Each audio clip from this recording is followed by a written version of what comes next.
Hello everyone, welcome to physics class. My name is Ravi Kumar.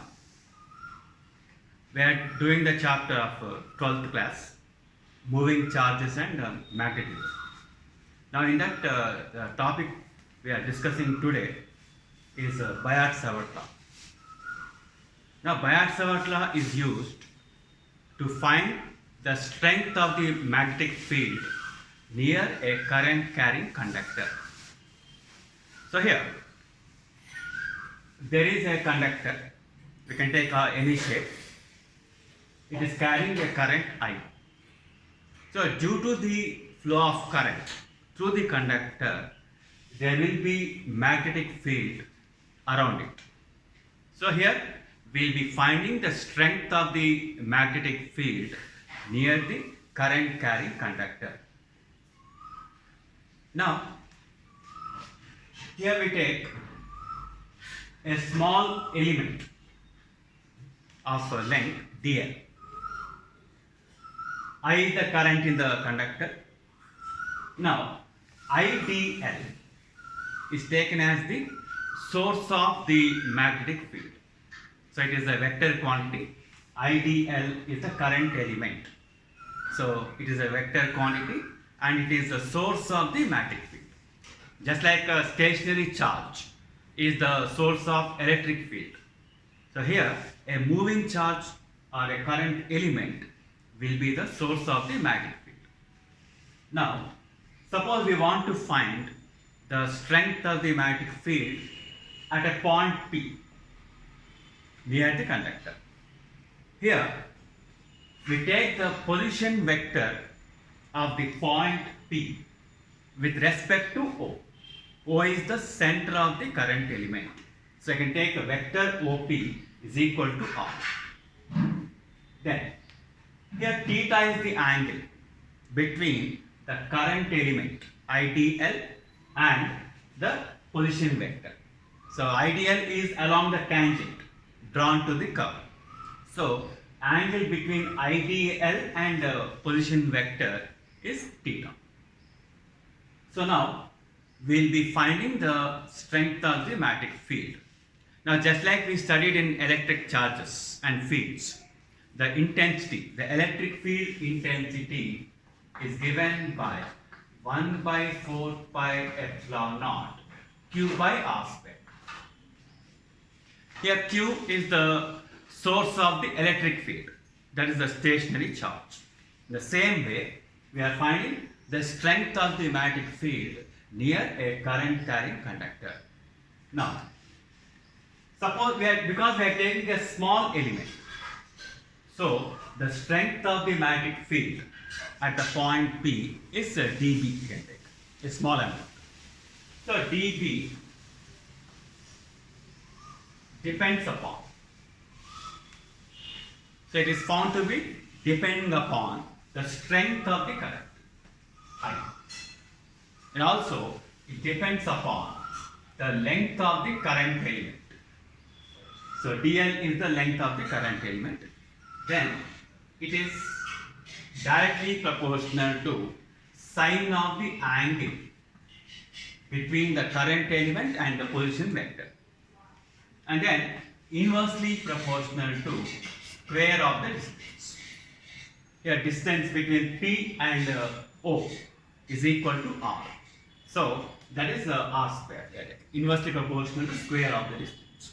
So combining them, then write dB depends upon IDL sin theta by R square.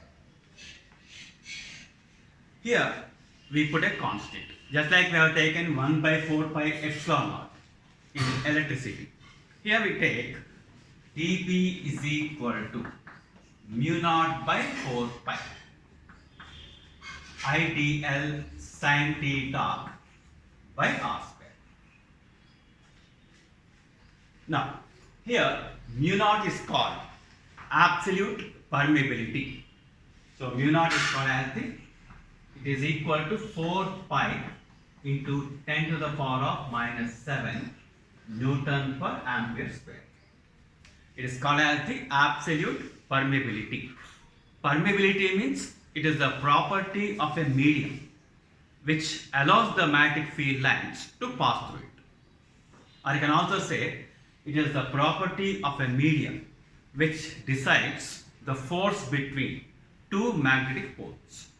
So here, for any medium, we can find, we can take it as mu. In case of air or vacuum, that's called as the free space. In case of air or vacuum, we take mu naught. So that will be 4 pi into 10 to the power of minus 7. So this is the strength of the magnetic field due to a small element of the current. We can write this in vector form because the strength we are finding the magnetic field, and the magnetic field, the strength of the magnetic field is a vector quantity. So along with the magnitude, it should also give the direction. So here we write this in vector form. So dB is equal to mu naught by 4 pi. Here I can write IDL is a vector quantity. Suppose we take unit vector in the direction of the position vector. So IDL cross R by R square.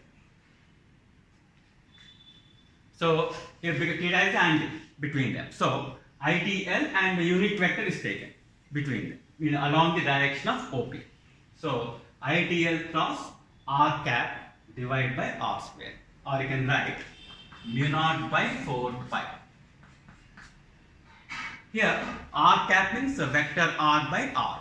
Therefore we get IDL cross R by R cube.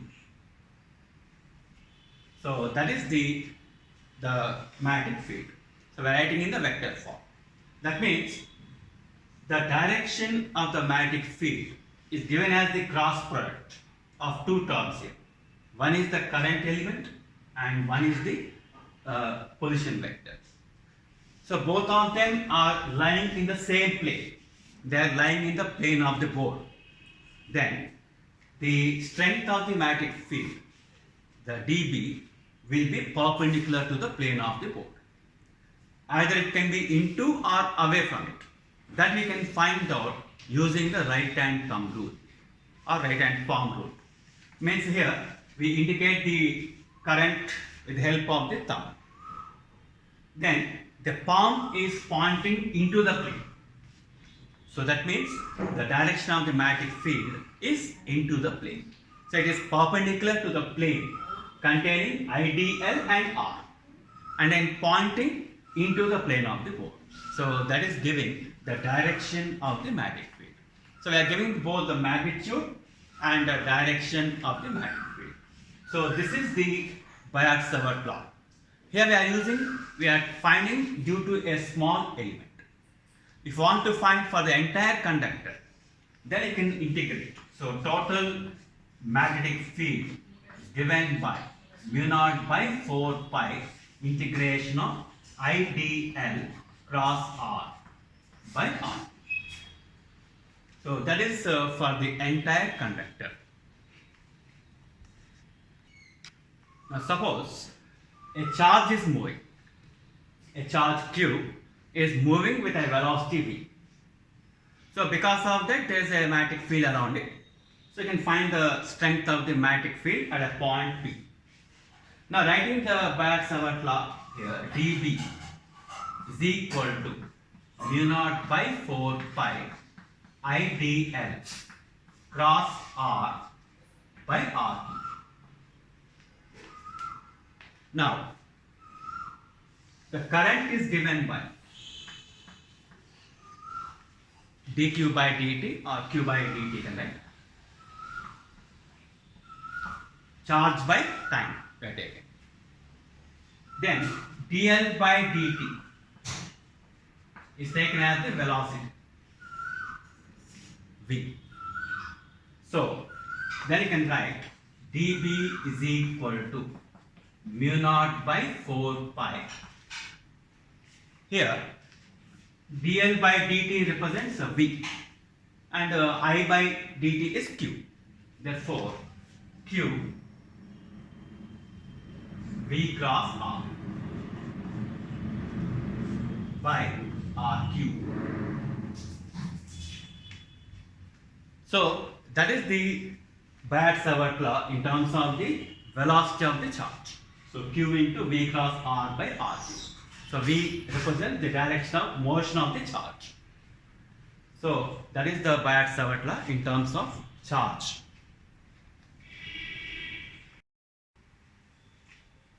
Now we apply the Biot-Savart law to find the strength of the magnetic field near a straight conductor. Here we take a finite straight conductor. So near this conductor carrying current, we find the strength of the magnetic field. Now, suppose this is AB is the conductor, carries a current I. We want to find the strength of the magnetic field at a point P. So suppose the distance Cp is equal to R. So there we have to find the magnetic field.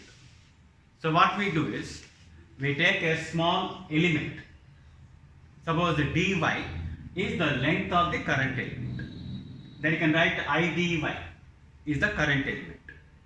Now, here the distance of this point from the current element is A.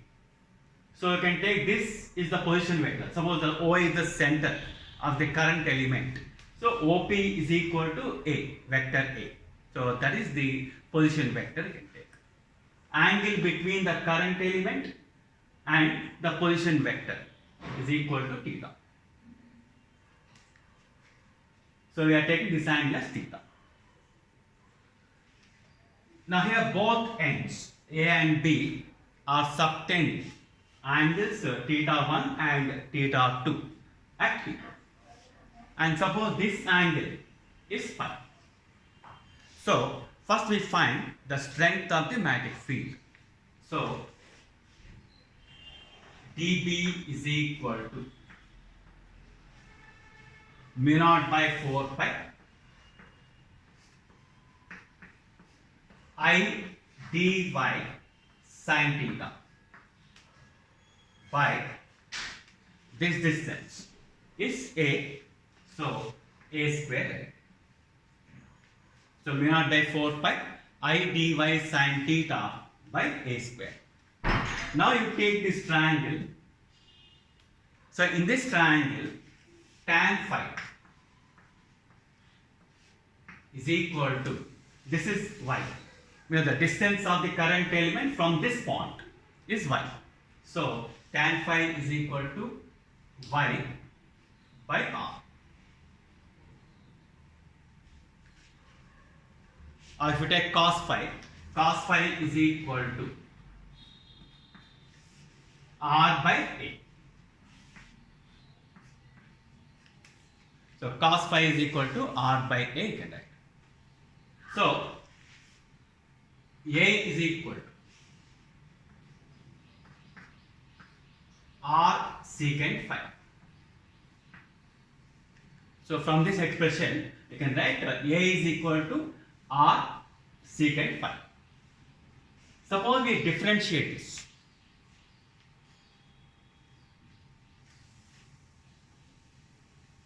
Okay, a is equal to r secant phi. Here y is equal to r tan phi.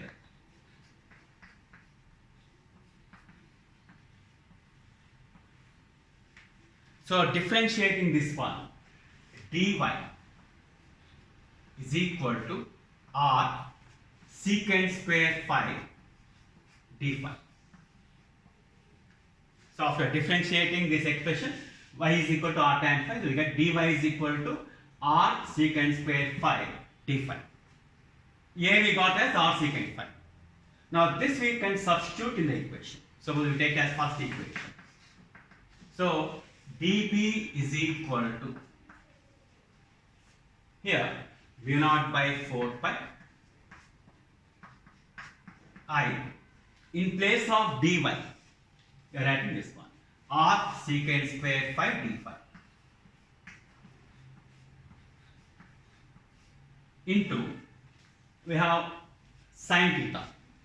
Now sin theta means here this is right angle triangle, so theta is equal to 90 minus phi to right. Therefore sin 90 minus phi by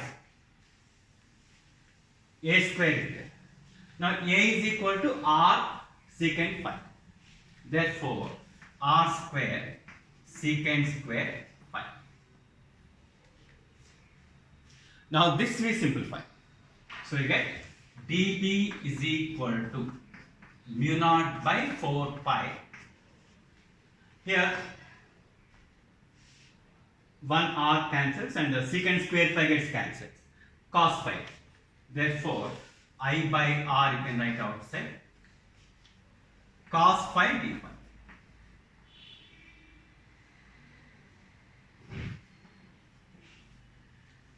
So strength of the magnetic field we got as mu naught by 4 pi I by r cos phi d phi. Now this we integrate. We are taking due to small element. We are to find for the entire element. Therefore the total magnetic field is mu naught by 4 pi I by r integration of cos phi d phi. Now here we have to take the limits. Now the both ends A and B are subtending angles theta 1 and theta 2. That means the phi changes from theta 1 on one side and theta 2 on the other side, because here the directions are opposite. So we take limits here minus theta 2 to theta. So this is in one direction and this is the opposite direction. Therefore minus is taken. So minus theta 2 and theta 1. So integration of cos phi. So that will be sin phi. So mu naught by 4 pi I by r sin phi.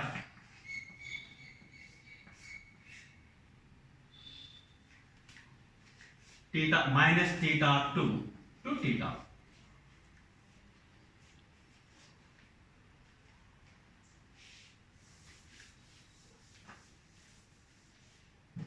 So simplifying, substituting the limits. So b is equal to mu naught I by 4 pi r. So putting the upper limit sin theta 1 minus here sin of minus theta 2. So that will be b is equal to mu naught I by 4 pi r sin theta 1 plus sin theta 2. So this is the expression we can take. So most of the times, due to any straight conductor, we have to find the strength of the magnetic field. So we can use this formula. So mu naught I by 4 pi r sin theta 1 plus sin theta 2.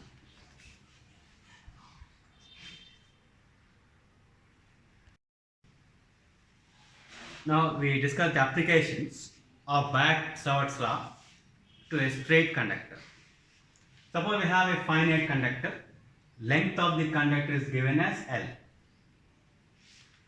Now a point P is at a distance r from the center. That means here the point P is located symmetrically with respect to A and B. So theta 1 equal to theta 2. Symmetrically located, you can say. Now to find the strength of the magnetic field at P, we use the formula B is equal to mu naught I by 4 pi r sin theta 1 plus sin theta 2. Here theta 1 and theta 2 are same. Therefore mu naught I by 4 pi r 2 sine theta. Now, sine theta means you can use this for triangle. Sine theta will be equal to, suppose this length is L by 2, so this is R. So, sorry, this is L by 2, this is R, therefore, this is root of L square by 4 plus R square. So, sine theta is equal to L by 2 by root of L square by 4 plus R square. If you simplify this, you can write sine theta is equal to, here L by 2, so L by, here if you take it outside, 2 get cancelled, so L square plus 4R square. So that is sine theta.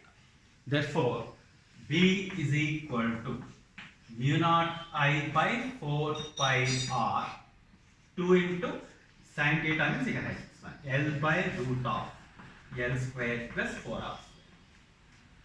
So that you can simplify. So that is the method of applying the Biot-Savart law. So we have taken symmetry condition. So point P is located symmetrically. Now we take the second case where we take a finite conductor, but point P is not symmetric. That means this distance is R, the lengths are not same. So the angles will be different, theta 1 and theta 2. So applying the formula again, B is equal to mu naught I by 4 pi R sine theta 1 plus sine theta 2. Now, sine theta 1 means L1 by root of L1 square plus R square. And sine theta 2 means L2 by root of L2 square plus R square. So that you can substitute here. Therefore, mu naught I by 4 pi R. First, take this one, L1 by root of L1 square plus R square plus L2 by root of L2 square plus R square. So that is how, if in case the point P is not symmetric, we can find out like this. Now here, we consider a square loop carrying a current I. The side of the loop is given as A. So what is the strength of the magnetic field at the center? So take it as P. We have to find the strength of the magnetic field at the center. So what happens? We can take this wire. First you take this wire. For this you find the strength of the magnetic field. Like that we can repeat for all other three because they are symmetric. So take this wire. Here P is a point at the center. So it is symmetric. So this distance R will be equal to A by 2. R is equal to A by 2. That is the distance. Now theta 1, theta 2 are equal to 45. Both ends A and B subtend angles 45 degrees. So substituting the formula, B is equal to mu naught I by 4 pi R sine theta 1 plus sine theta 2. So here mu naught I by 4 pi R is equal to A by 2. So A by 2 into sine theta 1, theta 1, theta 2 equal to 45. So 1 by root 2 plus 1 by root 2. So that will be mu naught I by 2 pi A into, this will be 2 into 1 by root 2 means root 2. Now this is the strength of the magnetic field due to one wire. Here direction can give because I'm applying the right hand thumb rule or right hand palm rule. The current is indicated by the thumb. So it is shown like this. The four fingers point into the plane. So the strength, the magnetic field is directed into the plane. Now, like that, we find for all other three. Because of symmetry, the value will be same for all of them. And the direction also same. Because if you take this one, it is into the plane. Or if you take this one, again into the plane. Like that, for all the four wires, the strength of the magnetic field is directed into the plane. Therefore, the total magnetic field is given by 4 into this one.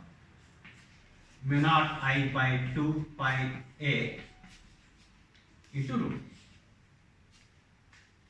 So 2 root 2 mu naught 1, 2 root 2 mu naught I by pi into A. So that is the strength of the magnetic field at the center of the square.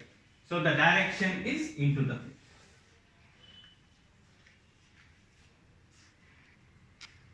So next we take infinitely long conductor. That means we have a long conductor. So near that conductor we are finding the strength of the magnetic field. So it carries a current I. So P can be considered very close to the conductor.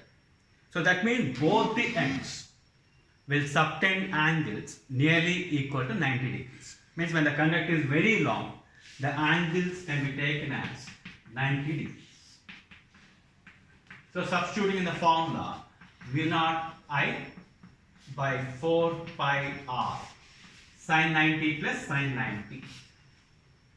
So that will be mu naught I by 2 pi r. So that is the strength of the magnetic field near the long conductor. So infinitely long conductor we have taken into the plane. Always we have to consider the direction also. So depending on the direction of the current, it is into the plane. Similarly, semi-infinite conductor. Here, 1 and A subtends an angle 90 degrees. That means here the point P is just opposite to the other end, B. So theta 2 will be 0. The angle subtended between B and P, by B at P, let's say, will be 0. Whereas the angle subtended by the other end A will be 90 degrees. So theta 1 will be 90 degrees. So again substituting in the formula, B mu naught I by 4 pi r sin 90 plus sin 0. So we will get mu naught I by 4 pi r. That is into the plane. So that is semi-infinite conductor. So means the one end is just opposite to the point P. The other end is subtending angle 90 degrees.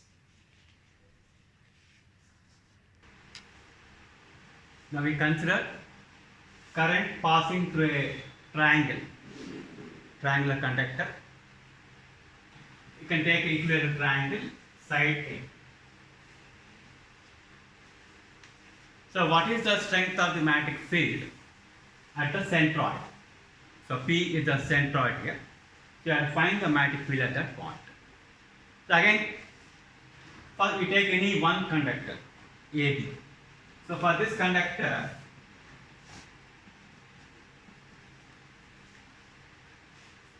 both ends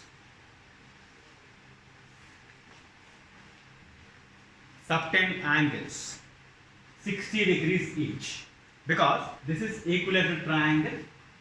So this angle will be 30. If this angle is 30, this is right angle triangle, therefore the theta 1 should be 60. Similarly, theta 2 is also 60 degrees. So here each one is 60. Now this is R. So this R you have to find out. Now, since it is equilateral triangle, the height of the equilateral triangle root 3a by 2. Now, the centroid will divide the height in the ratio 2:1. So, R is equal to 1/3 of height. So, root 3a by 2. So, that will be a by 2 root 3. So, that is the distance R in terms of side height. So, R is equal to a by 2 root 3. Now, use the formula. B is equal to mu naught by 4 pi I by R sin 60 plus sin 60.